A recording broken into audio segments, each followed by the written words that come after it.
Okay, welcome back to video 4. All prophecies in context. We're in Matthew. We're down to 4:16, and this is the first mention of Gentiles. If you notice the Gentiles, where's my chart? Well, I put the chart somewhere and I don't have it, but at any rate, this will be the first mention of Gentiles, and the quote in Gentiles goes back to Isaiah 9:2 about Christ being a light to the 12 tribes. But as you can see, what I wrote up here on my chart before, the nation walking in darkness see a resplendent light. That's the way mine says, and that cross references over to Luke 1:78, and of course the light is Christ that they're seeing. The problem with this is the context of this is especially chapter 9, 10, and 11 are all the second coming of Christ. In fact, I already pointed out that chapters 1 through 6 is all about the second coming of Christ. It's not a historical, or it's historical and second coming. As I say, a lot of these prophecies are mixed together. They're really separate prophecies. They're dual prophecies and so forth. So it's judgment on the 12 tribes, which are the two witnesses in reality, and they're of course judged for not following God's law. And judgment on the head, or the ruling elite, the tail, it says, is the false teachers. Teaching God's law is or was done away with. And then 10, 1 and 2 are clearly judges abusing their power. So if you just read through it, Christ is setting up a proper justice system, which he told you to do, and you failed to do that. So it's based on his law. There's no more war and so forth. So obviously there's still war, and has been war going on for the last 2,000 years. So this is end time. It's not something historical. But the real thing, and we'll look at Isaiah, but the real thing is to look at is Luke, because that's really what's going on over there. It's giving you the same idea of this light in the darkness, and we get the same idea, but from a different viewpoint. So yeah, and if you just look down now, of course mine says Judgment Day, yours may say something else. Son's been born, a gift to us in verse 5, so that's Christ, of course. Prince of Peace, verse 5, that's Melchizedek, King of Righteousness, Prince of Peace, right? Endless order and peace shall spread over David's kingdom and throne, to build and secure by justice and right, from now to eternal time. So that's an end time context, if there ever was one. This is also in Psalms 89:4. I've got cross-referenced in John 12:34. But at any rate, and if you just read on down, verse 7, to Jacob, word the Lord sent, but it lighted on Israel, and informed his tribe, all his tribe of Ephraim and Shomer's people. So that's house of Israel, house of Judah. That's the two witnesses.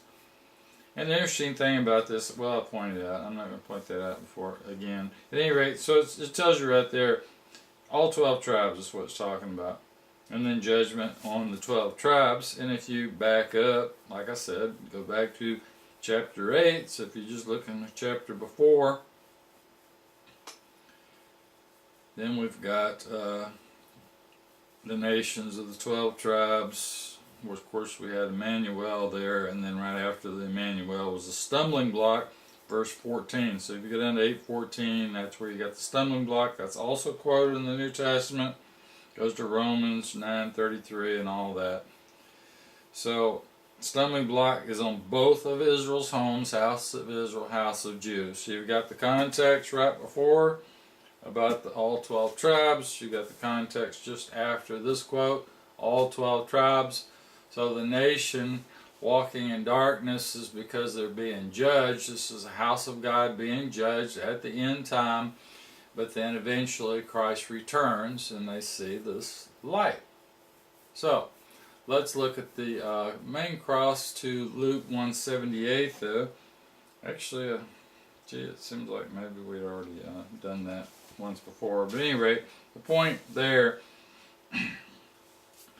light to those crouching in darkness and the shadow of death, to direct our feet in the path of peace. Well, this is actually a prophecy about Christ, because as I pointed out, when you back up and start back in 1:26, you've got Gabriel coming to Mary. So he gives her a prophecy, says that she'll conceive, give birth to a son, you'll call the name Jesus. So the context then is this light is Jesus. She's going to have this, and this angel, this child, and the angel is telling her about that, and then she tells her husband, and so on and so forth. But, so your context here, he shall reign over the house of Jacob throughout the ages, and his reign shall never end. That's verse 33. So he's talking about reigning over the 12 tribes, and of course that goes to Psalms 89:4. Okay, here again, another connection. But it's about the 12 tribes, it's not reigning over the world. Why make the context of 12 tribes if it's just reigning over everybody, supposedly? So, and then you get into this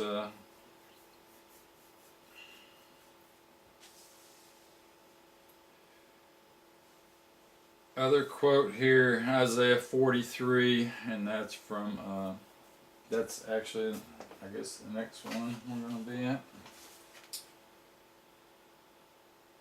Yeah, we're going to be, this is in Luke, and this also quotes, which we've already done on 43, about John the Baptist.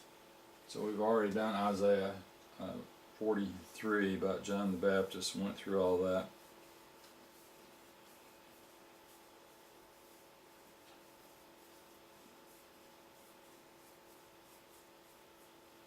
And, you know, the interesting thing about that was, if you go down to, and we're in Luke 3, go down to the fruit, produce fruit. So, verse 7, 8, and 9, Axe lies at the root of the trees. Every tree not producing good fruit will be felled and thrown into the fire. The tree he's talking about in the fruit are family trees that are not producing good offspring or good children that understand and worship Christ, in other words, and that kind of thing. So that's the idea of, again, the fruit offspring, as I've said before. Because he continues with that in verse 17 about the wheat and the tares. So there you go. The trees that don't produce good fruit, those are the tares, and they're burnt in the inextinguishable fire, it says. So that's verse 17. So there you go.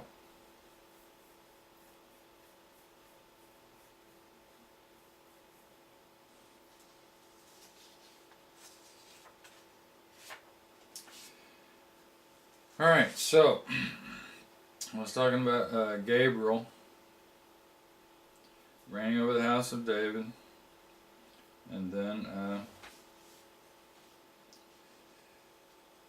if you go on down to Luke 1:54, he grasps Israel his son by the hand to call his mercy to remembrance. So the mercy that he's remembering is the mercy he had promised to Israel, okay, which he promised to our forefathers, to Abraham and his heir forever. Now, this is the same thing that's mentioned over in Galatians that Paul's talking about, that Christ was promised to Abraham. So the whole idea is that Abraham was promised Christ, who is this heir, and then that also carried on to their forefathers, who knew about this promise of this Redeemer, which they called the King of Righteousness, Prince of Peace, because they just used that term, you see. So, and then when you continue on to verse 68, let the Lord God of Israel, not the God of the world, and this is Zechariah speaking, in the Spirit, because he, and of course this is a prophecy, so Zacharias, because he has regarded and freed his people and has raised up for us a horn of deliverance. Think King of salvation, because that's what it calls Christ many times in Psalms and so forth, in the house of David his son, as he declared through the mouth of his holy prophets for ages. So, the prophets, and it says many times the prophets that prophesied about Christ coming exactly, and that was from Abraham. So, that continues, just like I said, Moses, the prophets, and Psalms, same idea.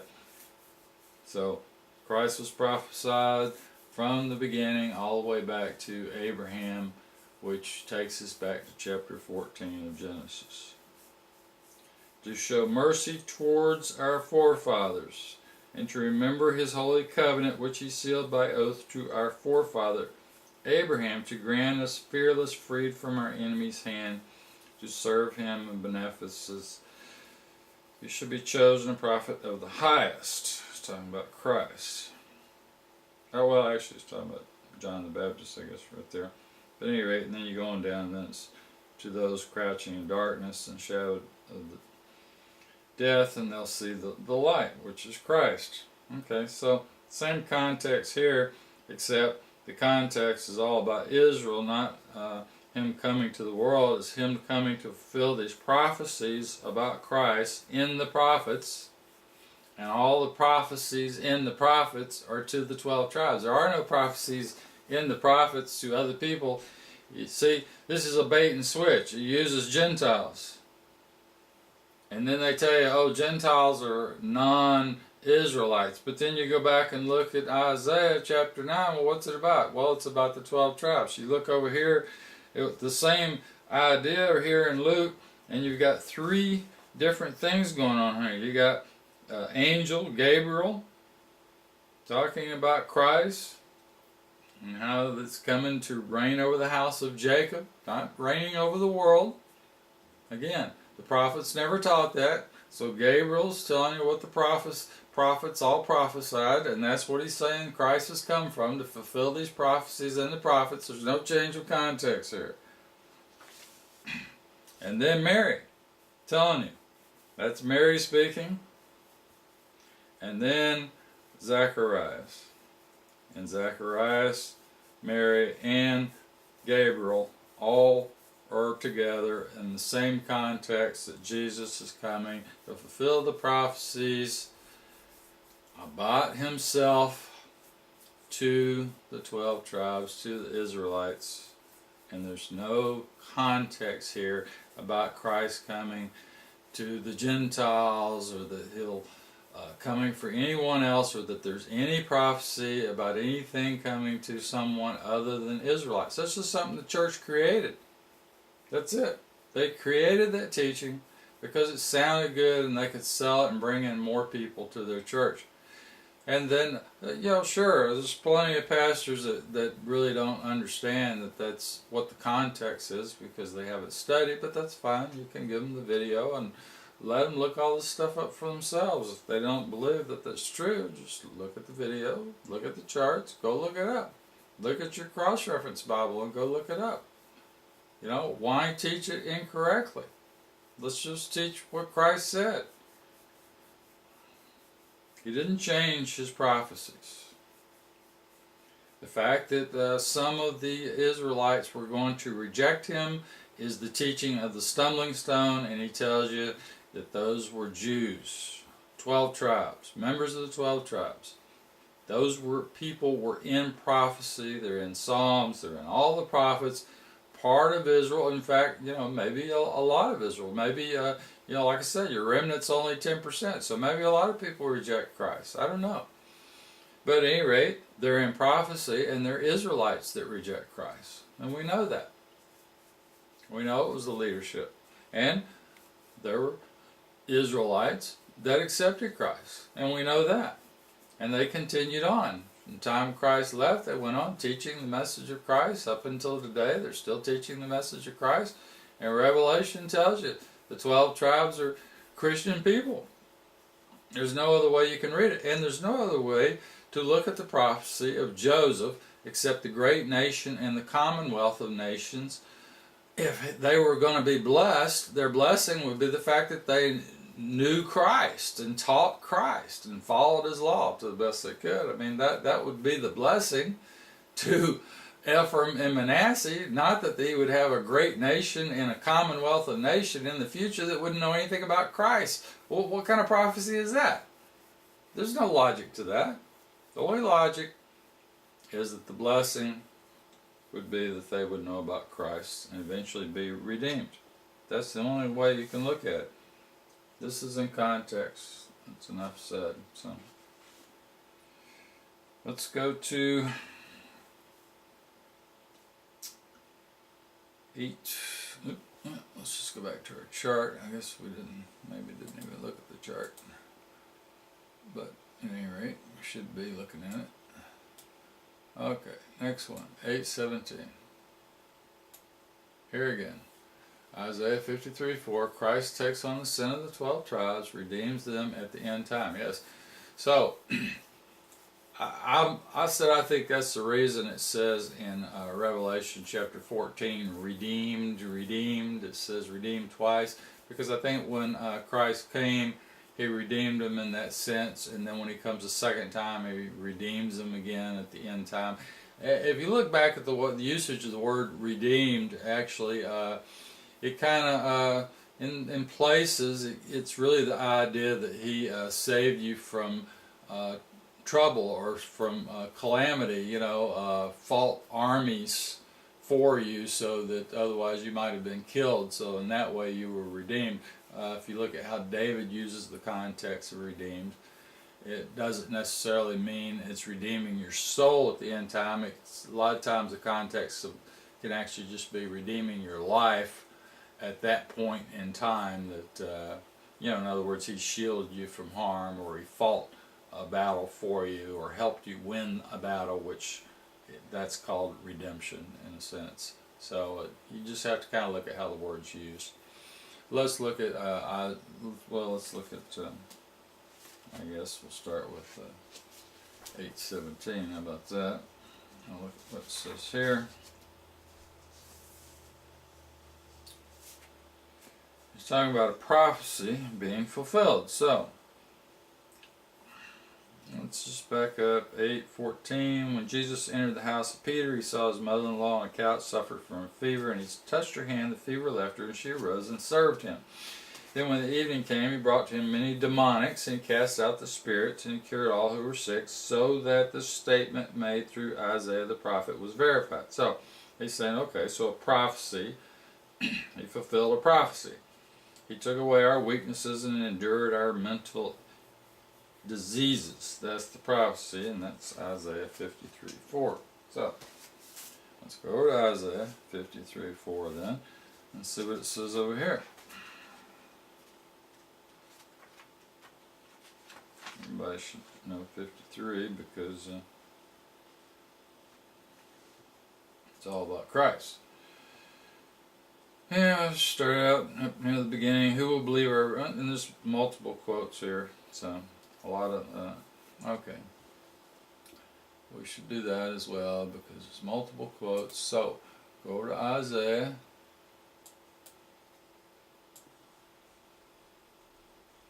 And 53.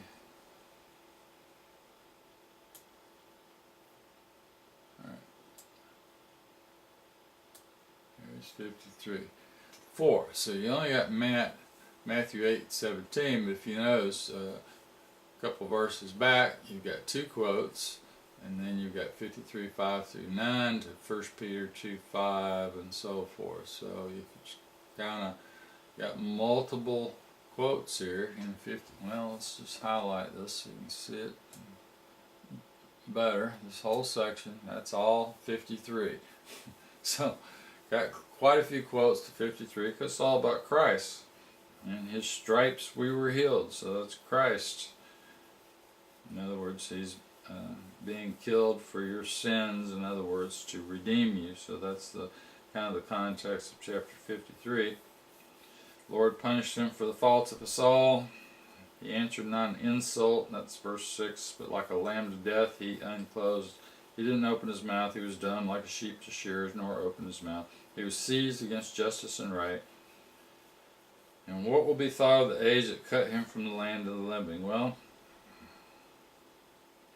you know, I agree, and like I said before, they were looking at prophecies of the second coming and saying, well, he didn't fulfill that. But like he said, they really didn't have his spirit, or didn't desire it anyway. So, and that goes, and he linked that all the way back to the time they built the golden calf. So,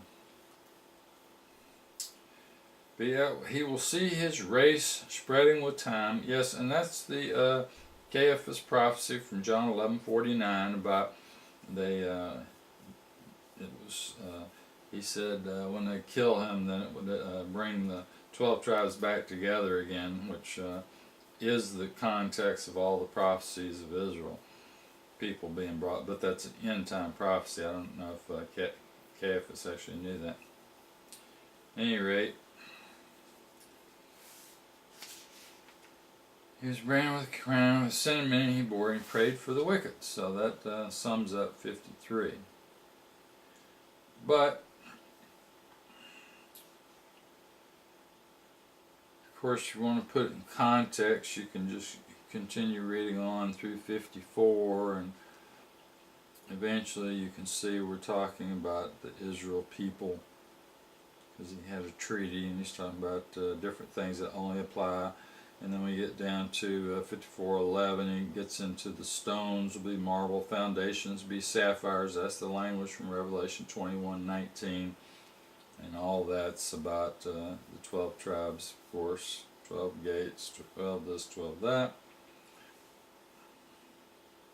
And then the 12 tribes have this right to conquer evil. So that sums up 54. So, at any rate, and if you back up to 52,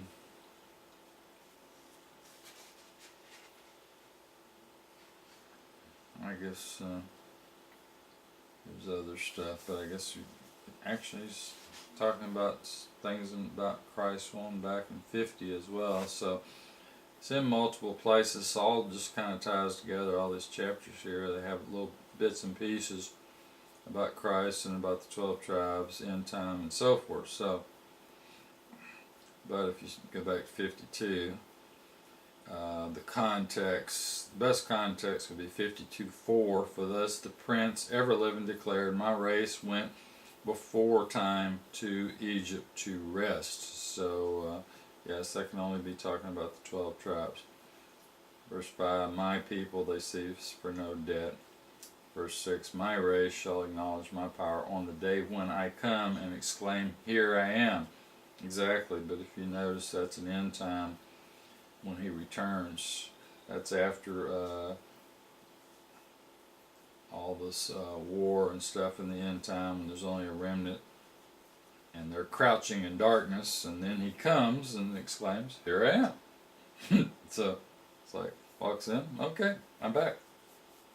So now I'll show everybody who my people are, and so on and so forth, and that's the context. So, and if you continue on through 15, it talks about Jerusalem, his people, delivers or redeems Jerusalem. Yeah, the Lord strips his strong arm in the sight of all nations. Yes, so he comes back, here I am, and then he, all borders of the earth will then see our God is victorious. So that kind of sums up. Depart, depart, go out and touch not the vial. That's the same context as Revelation 18:4. Bring the vessels of the Lord. Actually, it's talking about bring the people of the Lord. But you won't go in haste or in flight. The Lord before you will march. Israel's God will guard your rear. So think same thing. In other words, Christ the shield. In other words. See, my servants will rise. Servants of the 12 tribes from Revelation. Go up very high. Many will wonder at you when they see you selected from men and marked out from the children of Adam. Again, only one context there. Only people that are chosen, that are servants, so on, are the Christian people that follow God's law and teach Christ. So at the end, he comes back, brings them out of captivity, Everyone sees you being selected from everyone else, so now they know who the real 12 tribes are. As they'll cleanse many nations, kings will be silent. For what they read not, they'll see, and what they've heard not, they'll understand. That goes to Romans. So, okay, so there you go. That's the context. So it's only about 12 tribes. Those other verses, again, you go look everything up. It links here. You're going to find it's all in the context of the 12 tribes. And 1 Peter, of course, 2:25. It was just after. It was talking about the royal priesthood, and it was talking about the stumbling stone, and it was talking about the chosen. So it's talking about the 12 tribes as the royal priesthood from Exodus 19:6. So there's no way you can turn any of this in chapter 53 into anything except prophecies to the 12 tribes, to the Israel people. But the remnant, and then wheat and tares, the ones that reject him, so forth. So that's the context. Let's go to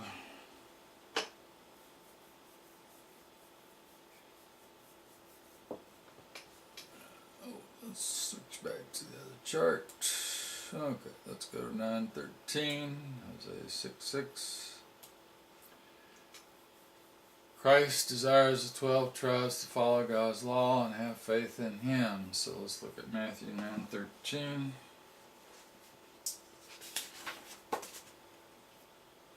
I desire mercy rather than sacrifice. Yes, so He desires, in other words, to redeem you rather than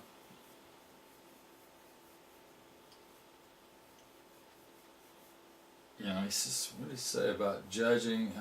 He really hates to have, in other words, he hates to have to judge the people that reject him, but he just, I guess, doesn't have a choice in a sense. So I think he says he'd rather choose life. In other words, follow my law, do this, choose life. That's what he says. So yeah, he'd rather not have to judge people, but they just they're hard-headed and they won't learn, and you can't tell them anything, and that's all you can do. At any rate, healthy have no need of physician, but only those who are sick. Go, however, and learn what this means. Now, he said this a couple times. Remember, he said this in John too about go and learn what I said when I said you are gods. That's a very important teaching. Here again, he's telling them, go and learn what I mean. I desire mercy rather than sacrifice. So go look, I haven't come to invite righteous men, but sinners. So go look and see what that means. Alright, well, Hosea 6:6 is one of the few things in Hosea. Now let's just look at my chart. So we're on 9:13. Which is straight across. There you go. I wrote IRS agents, yeah. Publicans. And that, by the way, is also parallel over there in Micah 6:6-8, which I told you is end time context. Overall context of both books is directed at Israel, Ephraim, and Judah. Judged at the last day, judgment day, return from captivity. After they repent from their sins and receive mercy and redemption, they live with Christ forever, no more war. And then there's your cross reference. Go look at Mark 2:13, Luke 5:27, where you see the same things. So always check your cross references, because a lot of times you'll go another place and you'll get a lot more insight into stuff. So let's go to Hosea 6:6. I guess we were there before, and I don't know if we actually went over 6:6. I'm going to look here real quick. But yeah, the context, of course, is 12 tribes. And like I said, there's no Gentiles until you get to 8:8. We went over that. So 6. That's 5. Yeah, you go back to like 5:8, 5:9. Ephraim shall be waste in the day of reproof, in other words, judgment day, to Israel's tribes, or to the house of God. I proclaim the event. Judah's chiefs are like breakers of bounds. In other words, they broke the covenant. That crosses Zechariah 11:14. So on them I'll pour out my rage. So yeah, it's telling you right there. This is Christ pouring out his rage on Ephraim and Israel's tribes, Judah's chiefs, right? Ephraim's broken, and it says Ephraim, Judah, Israel's tribes, all in this one thing here. So there you go. He tells you he's judging the house of God. So this is end time. For the Ephraim, I was like a lion tired of Judah's house. That's verse 14. So context is absolutely 12 tribes. And then you go down to 6. Chapter 6. What can I do for your Ephraim? That's verse 4. What can I do for your Judah? So absolutely talking about 12 tribes. And my judgment flashed on you like light. I wish more for mercy than offerings. In other words, animal sacrifices. And for knowledge of God more than gifts. Exactly. Instead of, he would prefer it, you just learn what he told you to do and do it, instead of having to sacrifice animals for your sins. Just follow his law. That's what he asks you to do, so just do what he says. But like Adam, you broke from the contract. Exactly what it said before, right up above, breakers of bounds. Verse 10 of 5:10, same idea. Broke from the contract, so that's why they were divorced. You always were faithless to me. And then he's talking about them being villains, robbers, murder, practice deliberate crime. So those are Jews against Christ, in other words, and that's what he's addressing the Pharisees. They're the ones against Christ. Verse 10, in Israel's home I see horrors, Ephraim whoring, Israel defiled, Judah is ready for reaping, so I turn you, my people, to slaves. He turns you, so he's judging you. Christ is judging you. Exactly. Now, is he telling them, go back and look at this history lesson? What happened before? Well, most people might look at it that way, except that, like I said, if you go through the whole book, this is where you have to look at the whole book as an overall, because you got to get the end time context. You've got to go through the whole book, because it doesn't change, not like it's going to change to something else here in the middle of things. So if you continue on through the whole book, then you can see that the end time context, wherever it is, you just have to look through and find it. And we went through it before, and you can always find things that are have to apply to the end time, because he says they're going to continue forever and that kind of thing. So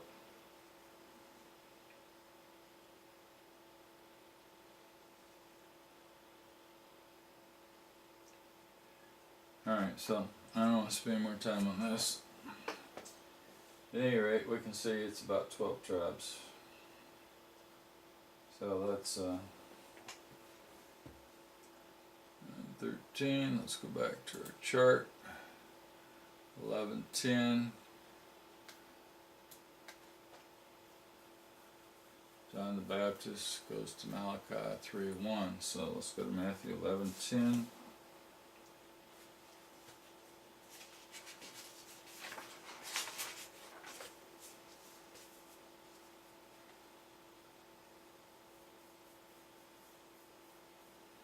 Saying, what'd you go out the desert to see? Speaking about John the Baptist. Men attired in fine clothes, blah blah blah. Prophet. Yes, I tell you, far more than a prophet, for he's the one about whom it is written, see, I will send my messenger before your face, who will prepare your way before you. So he's talking about himself, prepare your way, and your way is the way of Christ, in other words. Before you. So it's prophecy about Christ. At any rate, Malachi 3:1. And interesting, he says, at the very least in the kingdom of heaven is more exalted than John the Baptist. But since the days of John the Baptist until now, the kingdom of heaven stormed, and the stormers will seize it. For all the prophets as well as the law foretold as far as John, if you'll accept it, he is Elijah who was to come. Should all liken this generation. Yeah.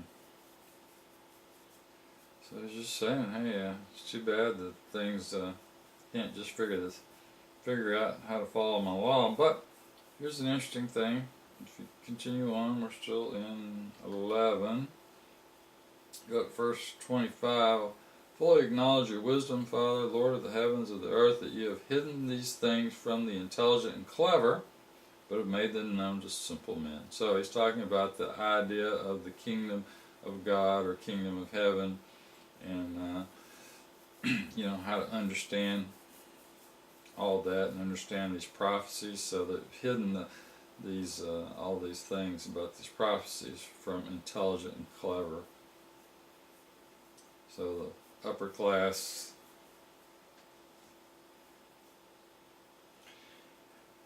and all has been committed to me under my Father. None except the Father fully knows the Son. None fully knows the Father but the Son, the one to whom the Son will decide to reveal him. So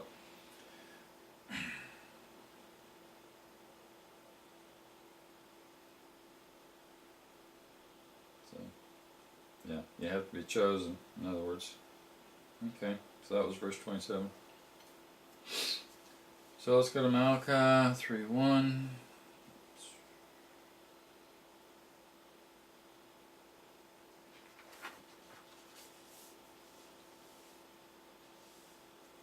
Oops. It's a pretty short chapter there. Alright. Behold, I send my messengers, make a path. The Lord that you seek unexpectedly will enter into his temple. The Lord that you seek. So, yes, they were seeking Christ, the Messiah, back in Malachi. They were looking for this Son of God to come, this Messiah.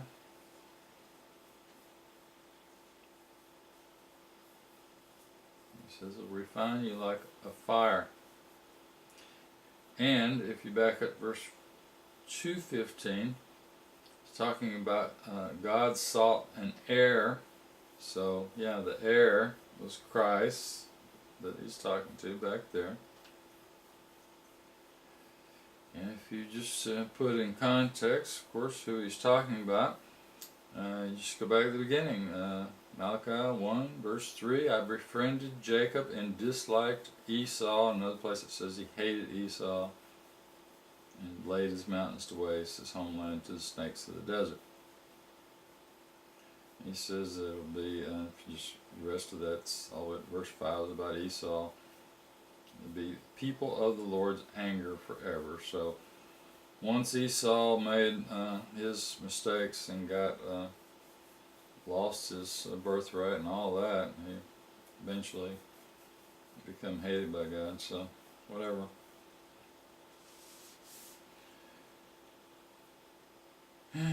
So go down to verse 11. My name will be great to the heathen. Every place be presented incense and offering with perfect gift. My name will become great among the heathen.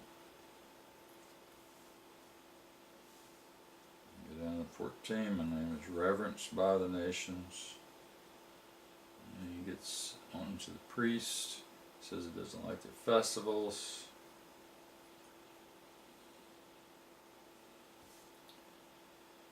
So the lips of the priest should guard knowledge. That's 2:7. For the law should be sought from his mouth. For the Lord of hosts' messenger is he. You've deserted the path, made many sick of the law, corrupting the treaty with Levi. Yeah. So I made you a contempt and scorn to the mass. Same idea, judgment on the house of God, because you have kept not my paths and hated to look at my law. So if you don't like his law, you're going to be a contempt to God. It doesn't change in the New Testament. We'll see that verse by verse. Again, verse 10, breaker of the covenant. Our forefathers, Judah was betrayed. Depravities practiced in Israel and Jerusalem. For Judah has profaned the sanctuary, for Baal, the stranger of Bethel. Lord will strike him blind. Answer from the tents of Jacob. So context is the 12 tribes right before we have this prophecy of John the Baptist.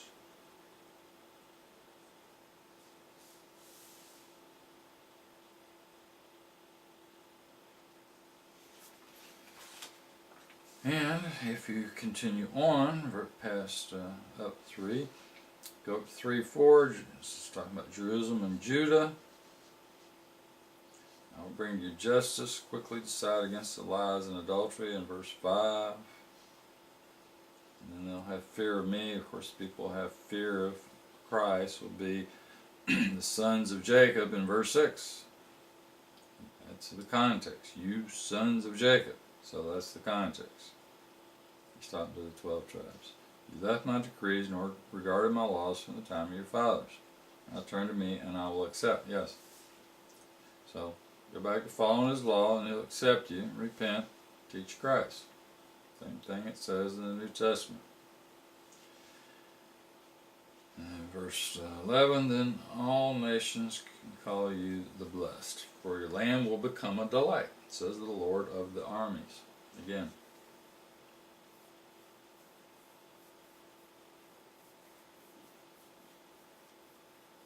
Okay. So there's no context of just anyone that he's talking about. Get down to 4.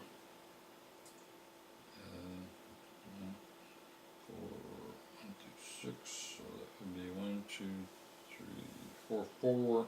Remember the laws of my servant Moses, which I communicated to him in Horeb and the institution and degrees for all Israel. I will surely send you Elijah the prophet before that great and terrible day of the Lord arrives, and he will turn the hearts of the fathers towards their children, the children towards their fathers. He's actually talking about Christ there. We understand the John the Baptist thing, but the idea is also that Christ would come. He was just going to introduce Christ. So at any rate, let's Malachi. Oh, and then Hosea 6:6 again. So just a few chapters, and he used Hosea 6:6 again. Wow.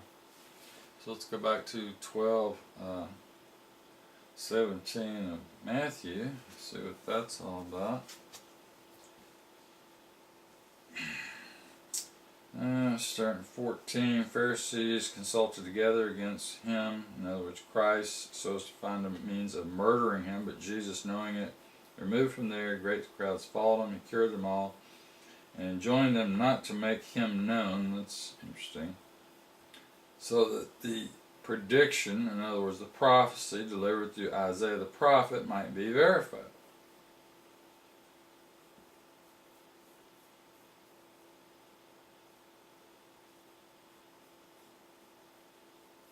Oh, okay.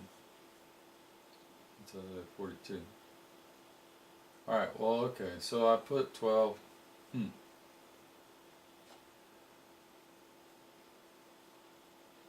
12:7. Okay. I desire mercy rather than sacrifice. Sorry, I'm just reading the wrong verse here. So at any rate, we've already been through that and put that in context, and now I'm on 12:21 because that's the Isaiah 42:1 quote, and that's about Gentiles. But then I put nations of 12 tribes, judged, then redeemed in the end time. So he says, he cured them all so that the prophecy of Isaiah might be verified. Observe my son, whom I have chosen, my beloved, whom my soul delights. Put my spirit in him, he shall proclaim justice to the heathen. It says in mine, but it says Gentiles. It's actually justice to the... Where's my chart? Oh, no, I took it.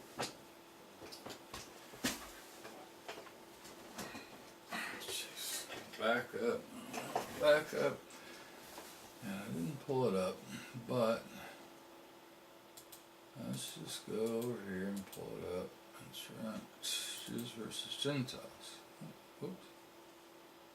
Alright, let's just go over here and look at it.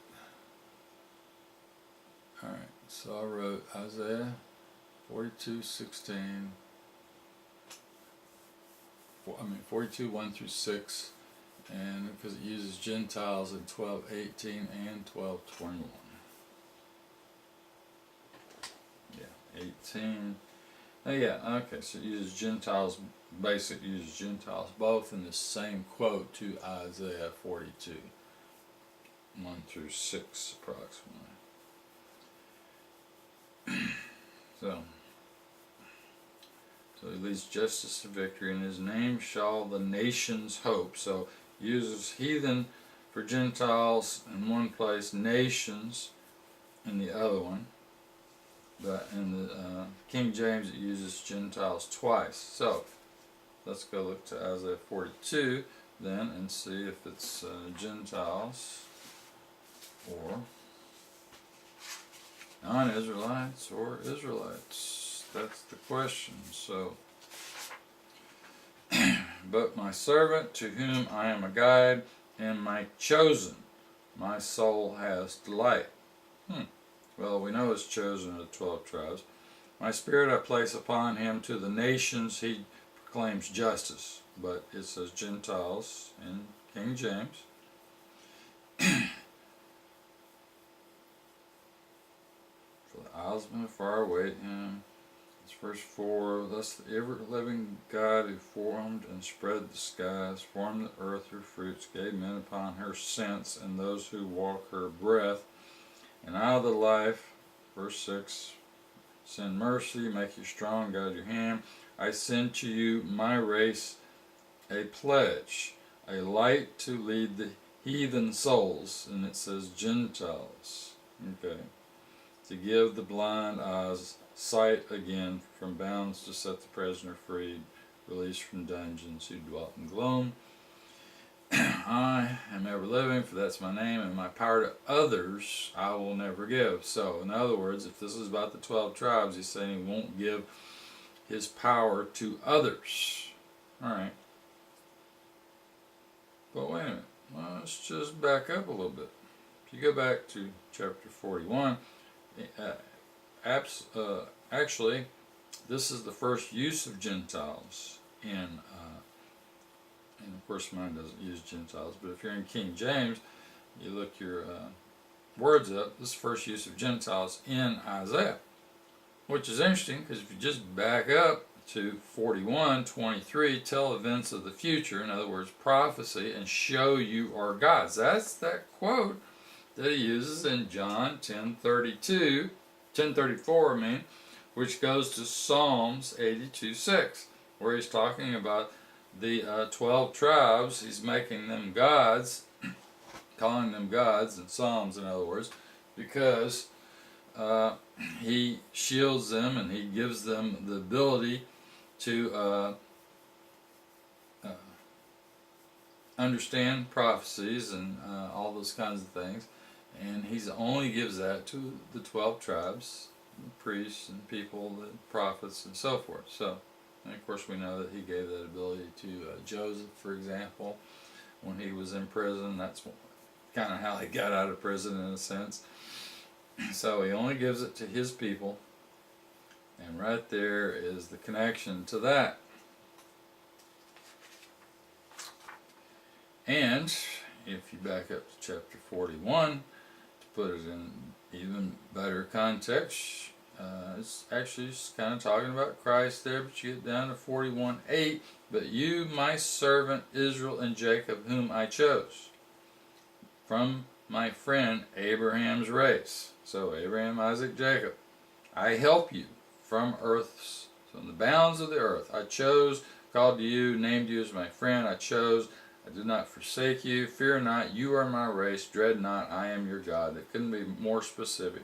41:8, 9, and 10. Who's the servant then?